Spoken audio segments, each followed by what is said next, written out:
বিজনীৰ বিদ্যাপীঠ খেলপথাৰত যুৱক সংঘৰ উদ্যোগত Bijni T20 cup cricket tournament অনুষ্ঠিত। চিৰাং জিলাৰ বিজনীৰ বিদ্যাপীঠ উচ্চতৰ মাধ্যমিক বিদ্যালয়ৰ খেলপথাৰত যুৱক সংঘৰ উদ্যোগত আৰু চিৰাং আৰক্ষীৰ সহযোগত আজিৰে পৰা 31 সংখ্যক Bijni T20 cup cricket tournament 2025 অনুষ্ঠিত হয়।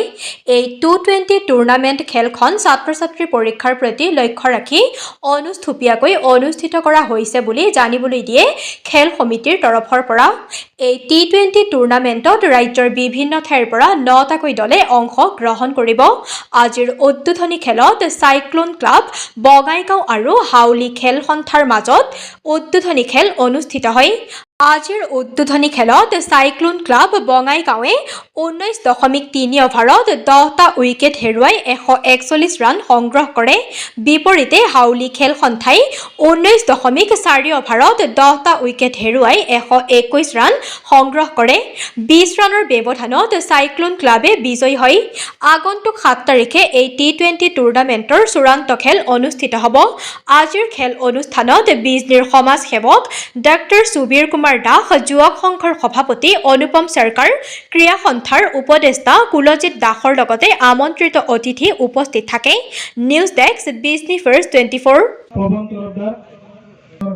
উপদেষ্টা বিশ্বজিৎ ৰজক দাসৰ দেউতাক নাৰায়ণ ৰজক দাসে এইবাৰ অসম আগবঢ়াইছে। এতিয়া পোনে পোনে আমি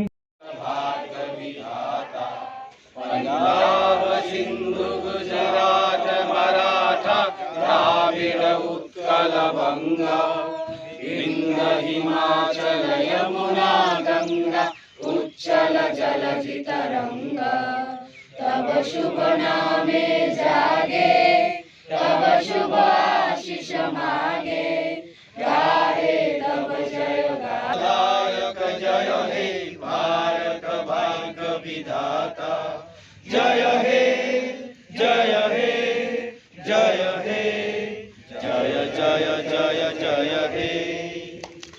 কোনো ধৰণৰ ব্ৰেক নিদিয়াকৈ লোৱাৰ আসামত ইমান পুৰণি কোনো টুৰ্ণামেণ্ট আছে বুলি আমি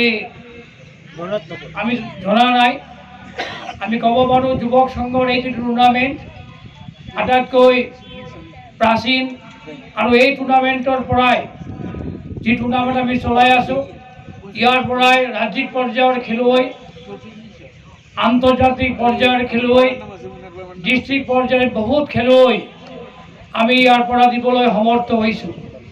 সেইকাৰণে এইখন টুৰ্ণামেণ্ট সাধাৰণ টুৰ্ণামেণ্ট নহয়। এইখন টুৰ্ণামেণ্ট হ'ল ক্ৰিকেট খেলুৱৈৰ তৈৰীৰ এটা আমি কাৰখানা বুলি ক'ব পাৰোঁ। 31 বছৰ ধৰি আমি বিভিন্ন পৰ্যায়ৰ উৎকৃষ্টমানৰ খেলুৱৈ এই মাঠৰ পৰা আমাৰ ক্লাবৰ পৰাই গৈছে বুলি আমি গৰ্ব সহকাৰে ক'ব পাৰোঁ।